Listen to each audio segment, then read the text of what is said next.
I'm Brian Freise alongside Laura Duncan, and you're listening to the Triggered and True podcast. This is a podcast that's all about you, discovering you, going back for you, being with you.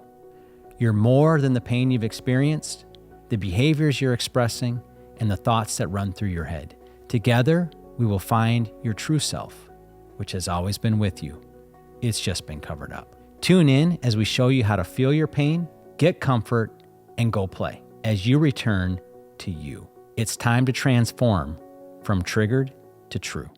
Thank you, everyone, for joining us for this episode of Triggered and True. In this episode, we're going to be talking about who you are is not what you do. In life, most people tend to look at themselves through the lens of what they do, good or bad. And we're going to kind of talk a lot about that today. We're going to talk about judgment. We're going to talk about the golden rule, treat others as you'd like to be treated. And we're going to give you some great homework at the end that you can apply to your own life. So strap in and get ready for one heck of an exciting episode. Hello and welcome everyone to this episode of Triggered and True. Laura, how are you doing today? I'm doing good. I'm excited for us to be able to share today. I thought for the listeners to get just a little more perspective, and I'm surprising you with this. I didn't prep you on this ahead of time. That's okay. Just share one exciting thing going on in your life right now. One exciting thing. Wow, I'm on the spot. Let's see. One exciting thing. It can be work related. It can be personal. It can be whatever. Anything. Definitely not prepared for this, but there's exciting things. So let's see. I think work related, even though I have personal things too, is I'm just excited that we're growing so much with the compassion method. It's really exciting to hear people. Specifically, it's always been kind of fun, people from other countries listening to the podcast or connecting to the course or connecting to any other services that we offer. But being able to hear people that I've never met, that have no point of familiar contact, meaning that when I first started, it felt like anyone that came to me, it was first like friends and then friends of a friend and then friends of a friend. You could trace how they found you real easy. Yeah. If I asked the question, how'd you hear about me? They heard about me from somebody that I know. And so they still feel connected to the people that I know. And I'm finding more and more as we're able to share this with more people, that there are people that have no connection whatsoever with myself or anyone that I know. And they're finding the podcast, or they're finding resources and they're connecting to it. And then the testimonies and the feedback of how it's impacting them. I just think it's really amazing that that's happening. That's actually really exciting for me. I didn't even actually mean to connect it to the podcast, but I literally 2 days ago, someone was asking me, what's your most exciting thing about work? And that was my most exciting thing. That's cool. I agree with that. One of the things that's always fun for me is when, when people put in a question and they said, well, I've listened to every single podcast and now I'm going through the second time. And they're like really taking this as the podcast series as just an organized teaching that's helping them walk through and learn, and just how much they're able to glean from that. And then some of the questions they ask, you can always tell by the questions how deep are they wanting to go.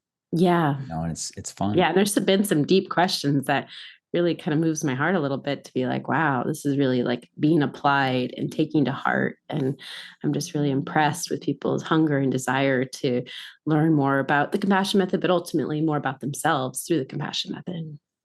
And it just reiterates more and more what we always know, every human being is carrying pain. Yeah. Every human being is coming up with ways to manage that pain. Mm-hmm. And the ways people manage the pain are just infinite number of ways. But the way you actually get healing from the pain is to go back to it instead of try to manage it, actually go through it, apply comfort, learn how to apply comfort, learn how to apply compassion, learn how to get your needs properly met. And all of a sudden that pain isn't so scary anymore, and it doesn't need to be managed. I know that's one of my favorite things about the compassion method. It's not a management process. It's a deep restoring process that allows you to naturally be who you are once that pain's comforted. I was talking to somebody the other day and just going through the lists of all of the ways they manage Like they didn't even know they were going, they didn't even know they were giving me a list, but like all the things they've tried, all the things they're doing. And I'm just like, oh, that's exhausting. No, it really is, because It's you just can't keep it up exhausting. forever. No matter how self-disciplined you are, you can't maintain it forever because it's manual. It doesn't automatically happen. Sadly, though, I actually think they can kind of keep, some people That's true. can. Some people are really good at it. Well, they can manage it for their whole earthly life. Yeah, And that's then true. I'm like, you miss so much of life. You do. So much energy for sure. went to It's not managing about pain. staying stuck necessarily, even though we do feel stuck. It's bigger than that. It's not being able, like you said, to enjoy our lives because we're so busy managing pain that we never actually get to take care of it. And I'm still busy. So busy. We just keep managing it. I'm still so busy. Much is subconscious too. I'm still not applying it everywhere. I'm still busy. I'm still finding new places, new avenues. And that'll be the exciting thing, is that I'm much more aware from working through this process with you. So yeah, definitely. Well, today's topic is related to kind of a popular saying you have, but the title of the podcast is "What You Do Is Not Who You Are." Yeah. And you have a saying that says, "What you do matters, but you matter more." And I think it's always fun. I've heard you say this, like when you first introduce someone, what do they automatically, like, how do you describe people? A lot of times people describe themselves based on what they do. Exactly. Like, So you want to share a little more on that? Yeah. Yeah. I mean, that's commonly, even going back to childhood, when you ask a child, who are you? They usually even say what they're doing, but it gets worse and worse as we get older, where our identity is wrapped up in what we do.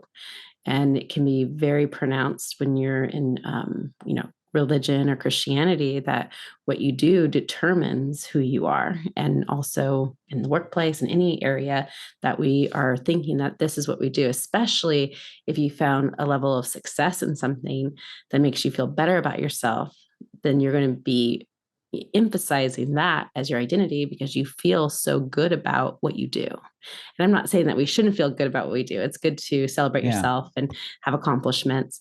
But if that's my whole identity and that's what I do determines who I am, it's always going to be subject to, being able to do those things in order to maintain your value. Yeah, I read a book once about a man that was a doctor and got a lot of identity from being a doctor. And then when he I think he was a surgeon too. And then as he got older, he developed something where his hand was shaking really bad and he could no longer be a surgeon. And the son describing just how much like he wasn't a person, he wasn't a full person anymore. Wow. In his mind, because he was getting so much identity from being a surgeon, but now he can't. Yeah. And that was like classic, like he doesn't know who he is. He thinks being a surgeon is who he is. Yeah, exactly. That's just how he expresses. That's just one of the ways he expresses. That's how you would say it, right? One of the many ways that he could express who he is. And that just happened to be the most popular and the most fulfilling and the most satisfying. But at the end of the day, he has so many other ways that he could express himself. And that was just one of them. So let's break down your quote that you say very often: "What you do matters, but you matter more." Can you just elaborate a little more on that? Yeah. So it actually started from the basis of shame. So shame says what you do is who you are. So we talked just now about someone doing something like being a surgeon, which is an amazing thing that that man was able to do. So we look at the good things, but more often than the good ways that we see ourselves, we usually see ourselves through the lens of shame. And lens of shame says what I do, good or bad, is who I am. And when we live like that, it hinders compassion, because shame keeps us from being able to apply compassion. So the only way to actually access compassion rather than shame is to be more connected to who we are and who others are than what we do or what they do. And so that's kind of the core. The compassion method, if compassion is one of the core healing agents in the compassion method, then shame is in direct defiance of compassion. So being able to teach people and help people understand that, well, what they do does matter. That's why I say it that way. Our actions matter. What we do matters, but we matter more. And that begins the journey of discovering who we are. Because if you say that and a person doesn't know who they are apart from what they do, then they can't honestly say that. So what most people are saying, if they have some level of self-confidence or some self-awareness, they're usually saying, I matter, but what I do matters more. Mm-hmm. And we're trying to flip it so that we can honestly say that, not just because I'm saying that's the right way to think, but that we actually believe it to be true about ourselves. Yeah. Yeah. You could definitely see how, the example I used before was someone, being a surgeon seen as a positive thing. Yep. But imagine if you were committed some sort of a crime or Yep. had made some horrible mistake. Yeah. And I And find that so strongly with people that have struggled with sexual addiction or any addiction, as they're so stuck in the addiction, trying to medicate the pain. But the biggest problem is if they just saw it as an addiction, but they didn't see it as their identity, they would be more easily able to overcome that addiction. But the sad part about it is when it's drugs or porn or any of those types of things, when you have those things happening, people start to believe that that is literally who they are. yeah. And if it's who you are, you can't change it. You can change what you do, but you can't change who you are. Mm-hmm. I think it's a fair time to think about this in terms of judgment. So Yeah. judgment judgment itself is kind of a trigger word, like judging others. And kind of when we get into this, especially people that, you've talked about your little bit of your upbringing, like you always did the right thing. Yeah. So like if someone did the wrong thing, and then you kind of came with a teaching like, what you do matters, but you matter more. You're like, you're excusing what they did. Yep. It feels How like can you do that? Yep. And it always feels like you're saying that it's okay, that it doesn't matter what you do. Yeah. And it's kind of like judgment. Like that's kind of a trigger word for people. Like you're not supposed to judge others and so on and so forth.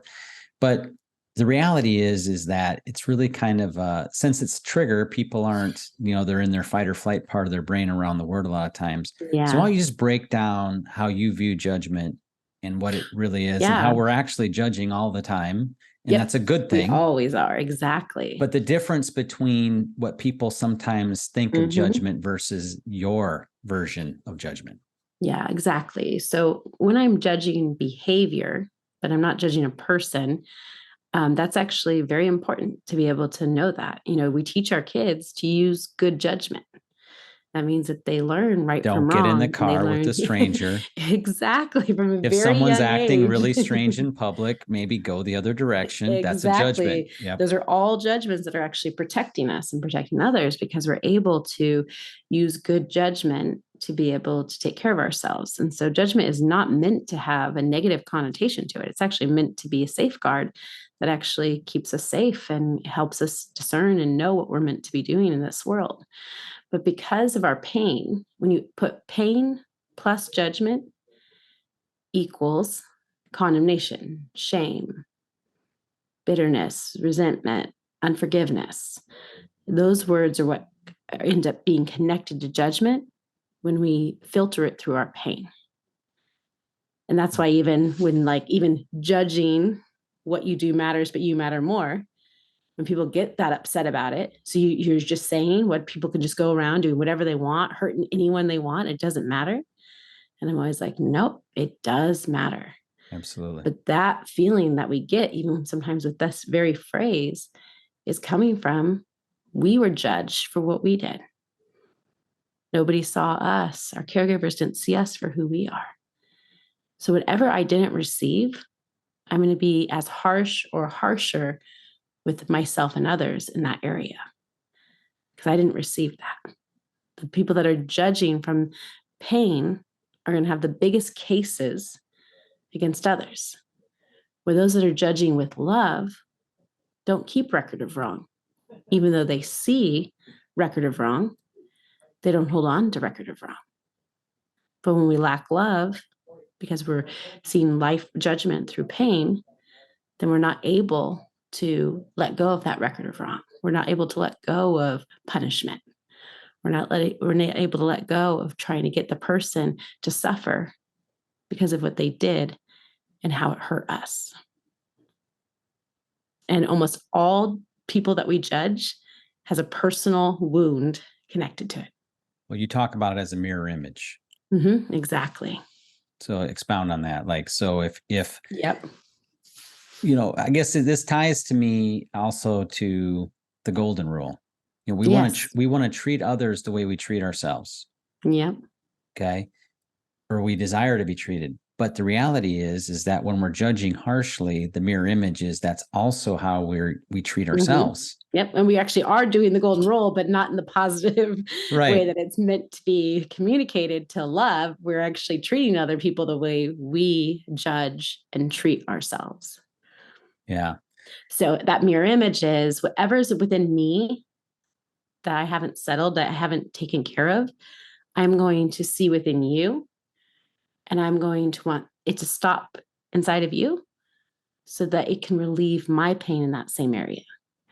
For example, if homosexuality is a difficult topic for you because you haven't dealt with your sexuality, or you were teased for your sexuality, or whatever it is that you had a connection to, when you see somebody else in homosexuality, it's not just going to be about, is it right or wrong?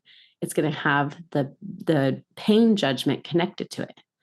And you're going to want to codependently have that person stop their homosexual behavior so you can be okay, because their behavior shines a light on your behavior or your inner world, your pain. Even if it has nothing to do with homosexuality, it's still going to be connected to what's going on inside of you.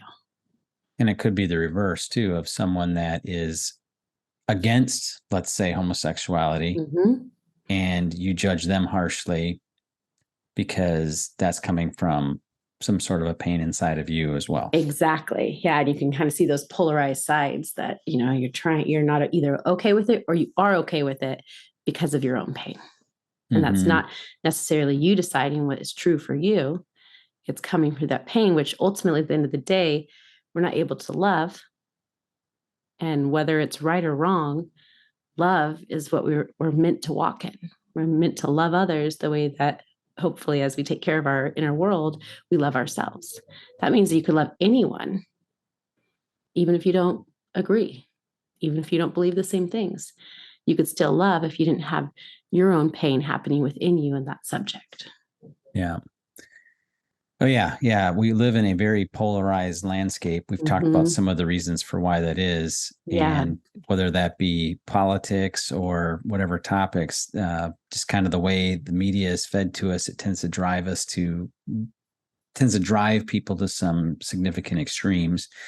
Based on their interpretation, which is, again, always our internal world. Yeah.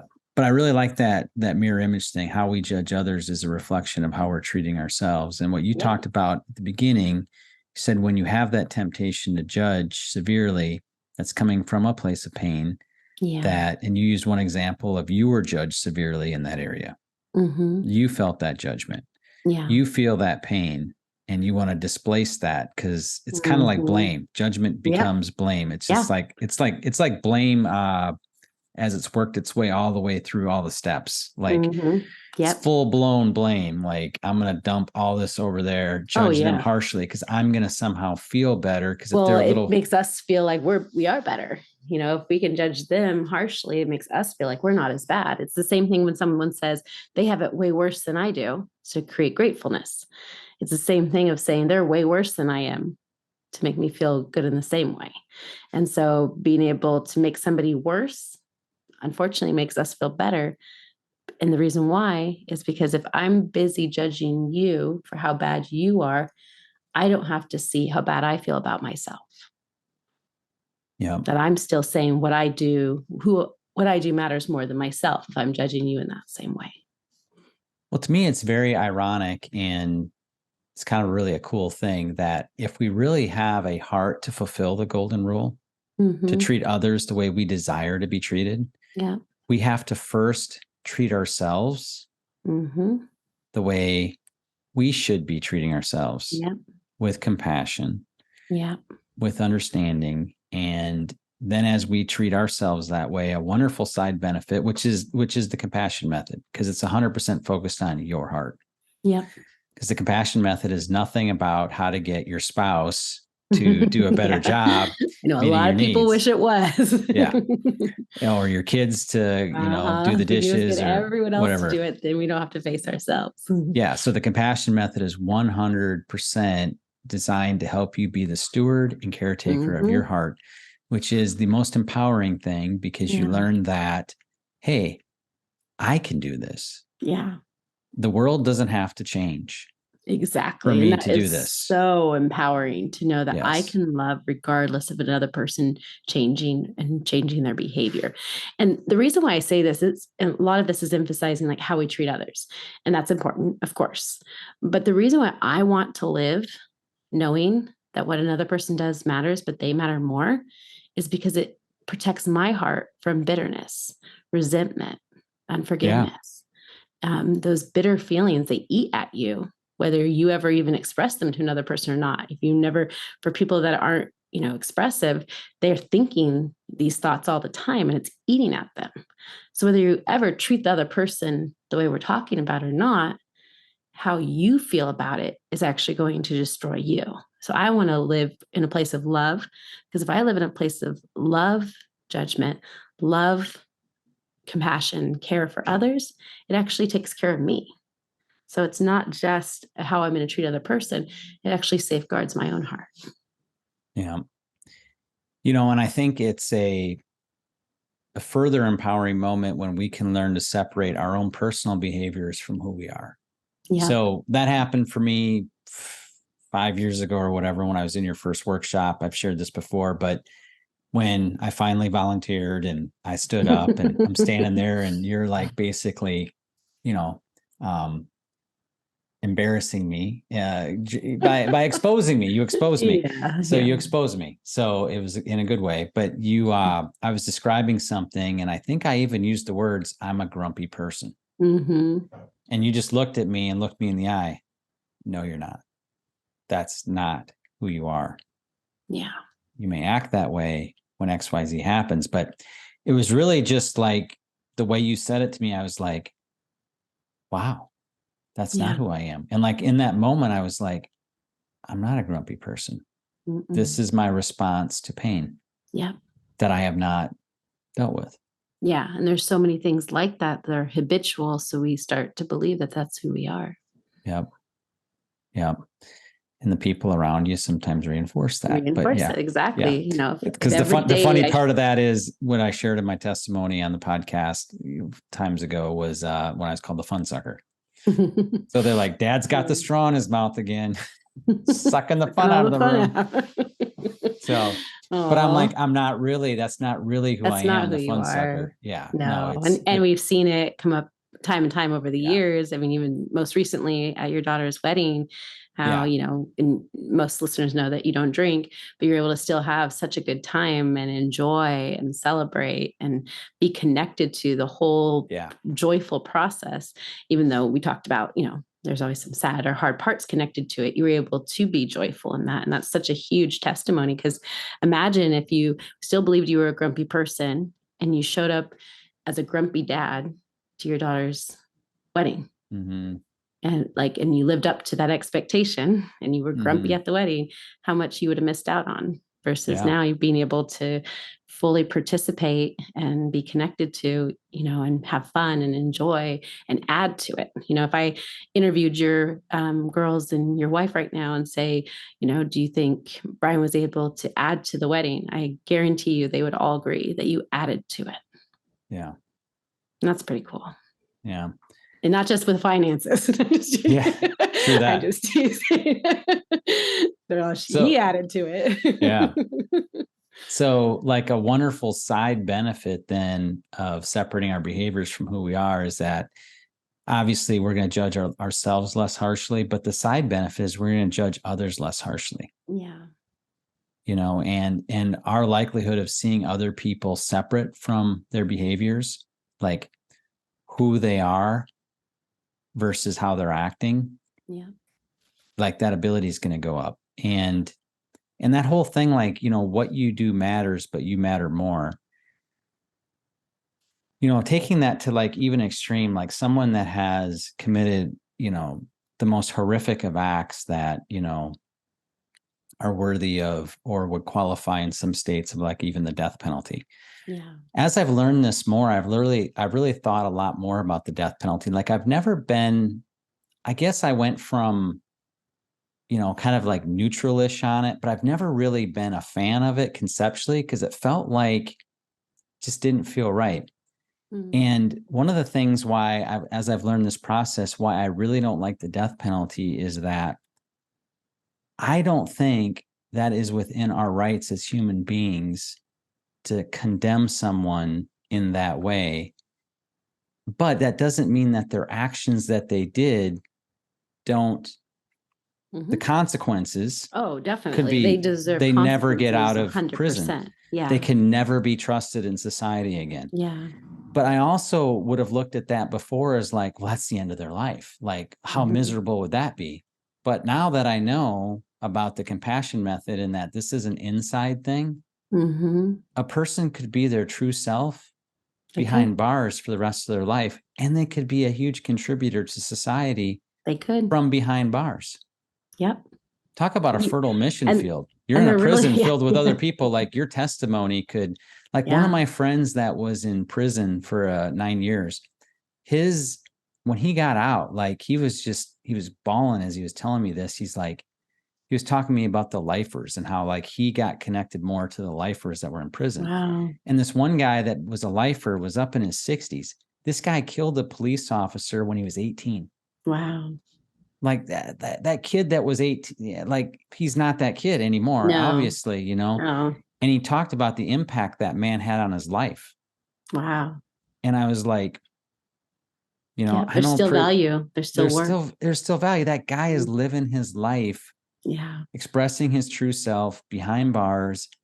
And like the death penalty to me, like it cuts off a person's opportunity to actually be their true self. That can still happen behind bars. And I am 1,000% realistic that some people could never be trusted back in society again. They never learned boundaries. They never learned how to be able to behave in a society that's in a healthy way. I mean, everyone wants to go to the extremes because it makes us feel safe. Exactly. If we can do the extremes, if we can say, well, what about people that have murdered people? Then we can actually say that what you do matters more than you.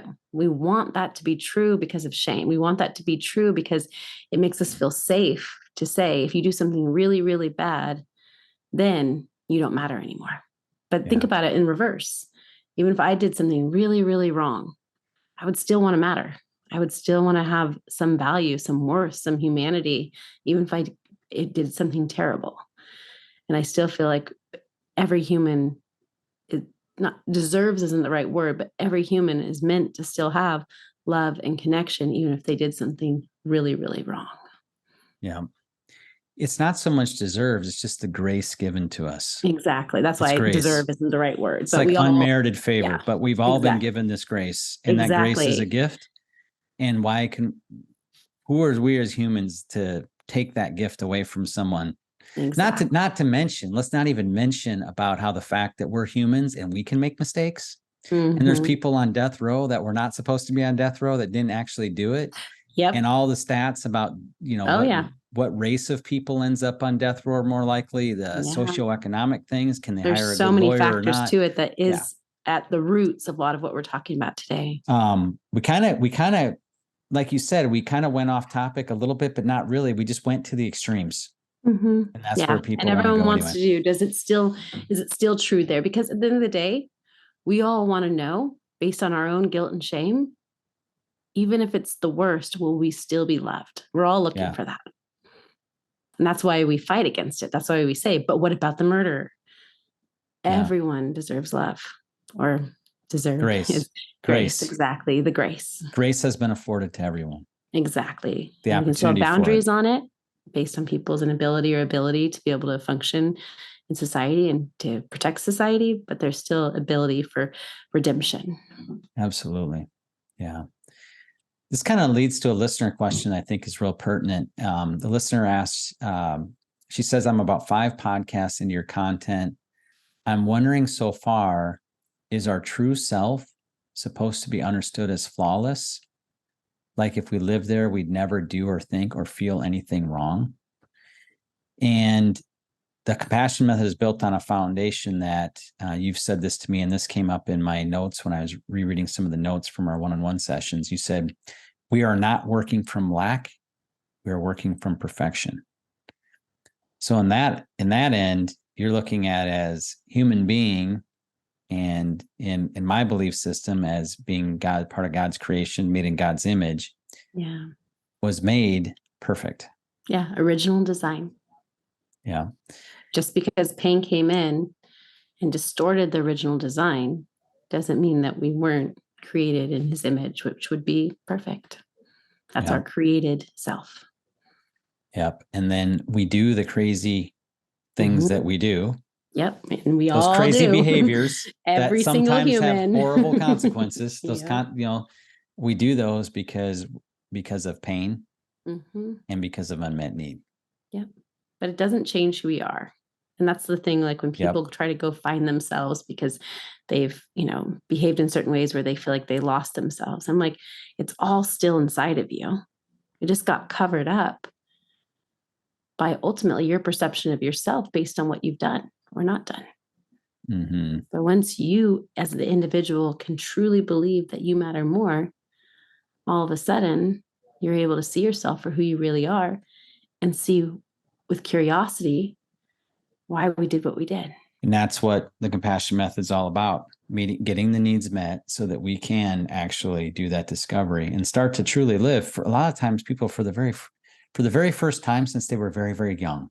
I know, exactly. And I think about that people a lot. Get to start to be like who they really were and themselves again. That's one of my favorite things about it. Yes, it's amazing to heal pain, and that's the beginnings, but then it's just so cool to see the unveiling of who people are. And we are so much better than we think we are through that lens of shame. Yeah. I had that revelation the other day when a particular thing came up that I don't really enjoy doing. And I was like, going to work myself up to force myself to do it. And then I was like, it's just kind of not me. And that's just kind of okay.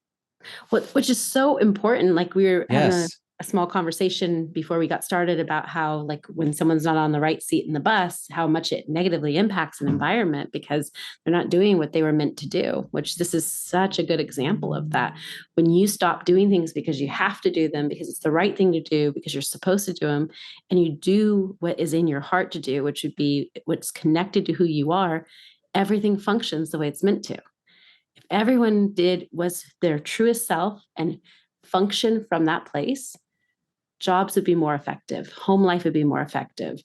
The whole world would be more effective because we weren't all trying to do things because we're supposed to do it to be good people instead of being ourselves. Yeah. But with this process becomes a confidence in who you are. Like before you're on shaky ground, like, you don't really know who you are. You don't you have no confidence in who you are. You have no sense. And based on your childhood development, what would happen if you would have said, you know what, I'm not feeling it.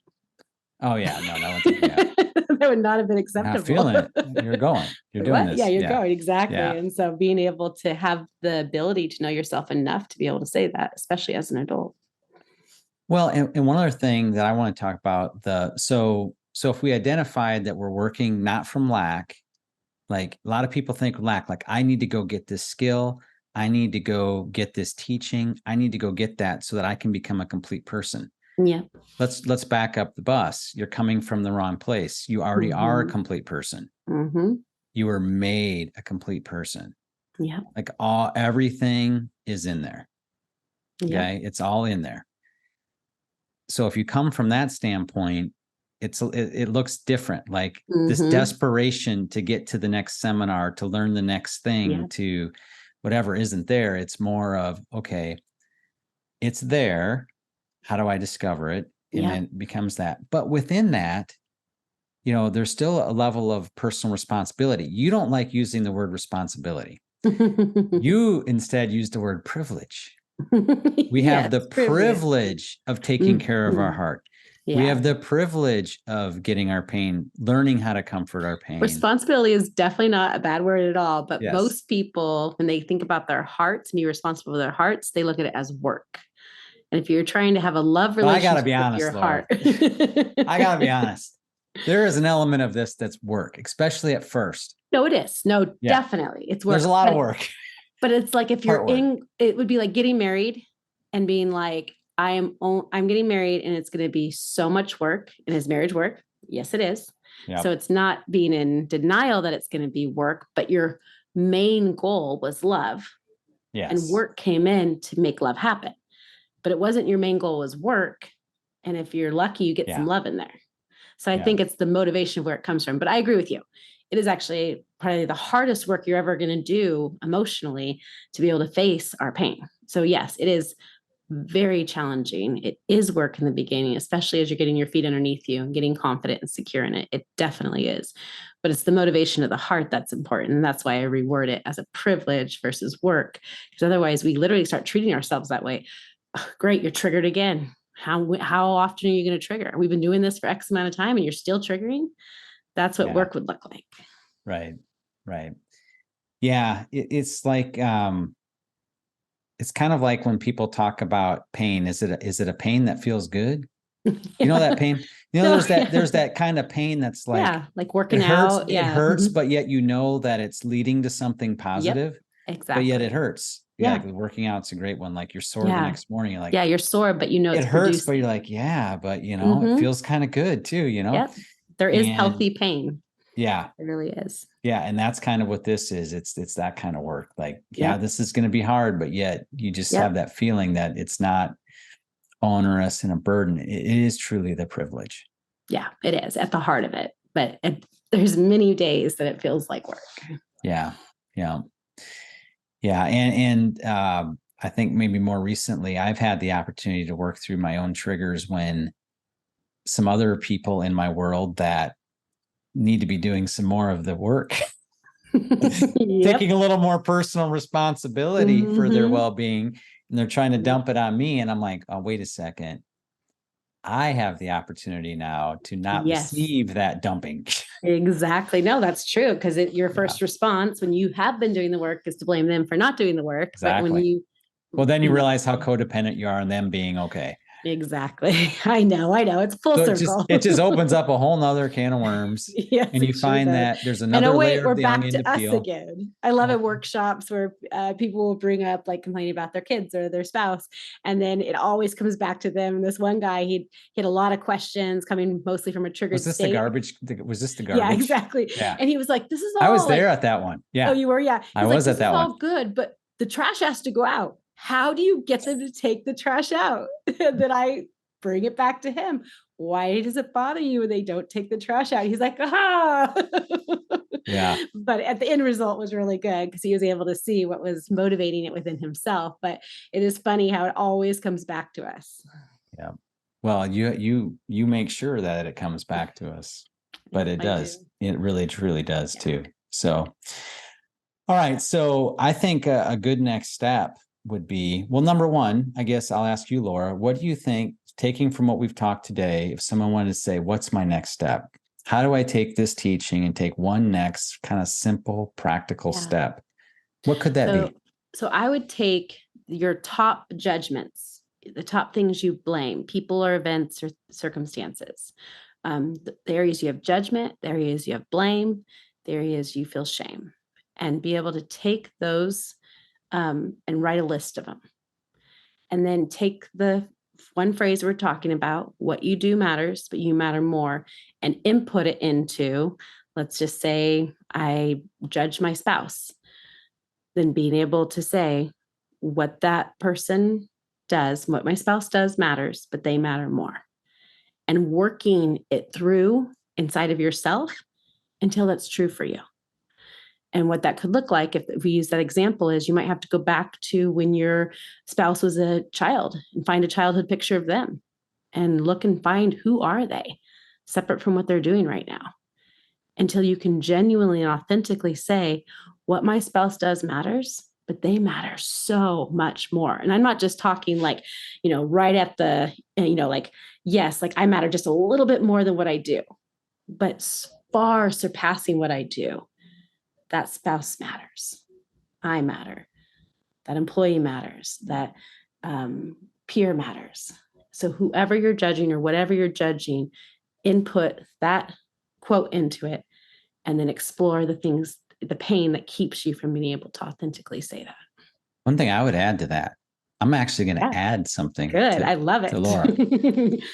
I would meet that with the compassion, the words of compassion, the compassion statements. That's a great idea.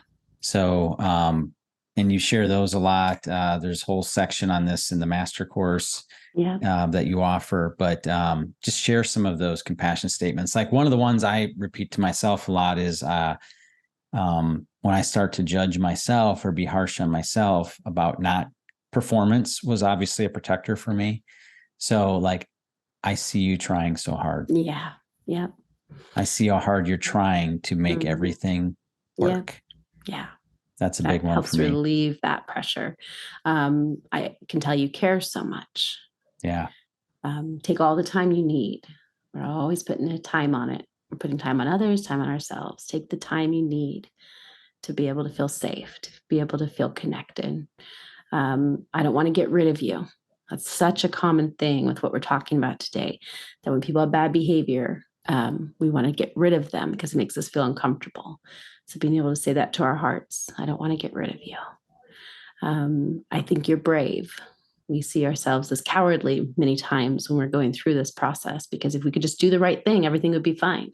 And if we're stuck in a cycle that we don't know how to get out of, there's a lot of feeling like we're weak and we're cowards, but being able to say, I see you as brave, because this is a very brave process. Yeah. Yeah. Those are great ones. And I think maybe even like, I see who you really are too. Yeah. And meet those behaviors that you see as negative or positive in yourself and in others with those compassion statements. Yeah, exactly. And remember that when you're really wanting to jump on someone else's case, that's how you also treat yourself. Yeah. Yeah. And you aren't going to know it.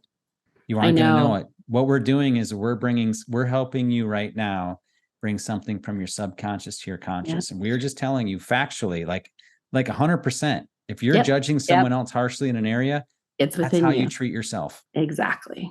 Every single time. Every time. Yeah. So find those areas you're judging and put the mirror up to yourself so that you can show compassion to those parts of yourself. Yeah. And I'm going to reemphasize every single time. This is like 1 + 1 = 2. This is this is that, Yeah, it's true. It really is. Yeah. Yeah. So it's really kind of sets us well for what I'd like to do in our next episode, which is we've talked a lot about, in this episode, we talked about a lot about discovery, who you are. But the next episode, I really want to talk more specifically about, and hopefully this stimulates some thinking about who you really are. Yeah, exactly. I've been working with clients on their true self, and I came up with this activity that I'll share on the next episode too. A really actually fun, interactive activity that really helps us see who we are. So we'll be able to highlight that next time too. That's really cool. I'm looking forward to learning about that activity because this sounds like new information. Yeah, I haven't done it for myself yet, but I actually want to, because it's not just that I gave it to people, but it's the fruit of what they're connecting to in their true self from the exercise. So it'll be really fun to share. Cool. Exciting. Well, now everyone has a lot to look forward to the next episode. So thank you everyone for joining us. This is an episode that'd be great to listen to several times over, and happy applying this to your own life. Yeah. And thank you for joining us.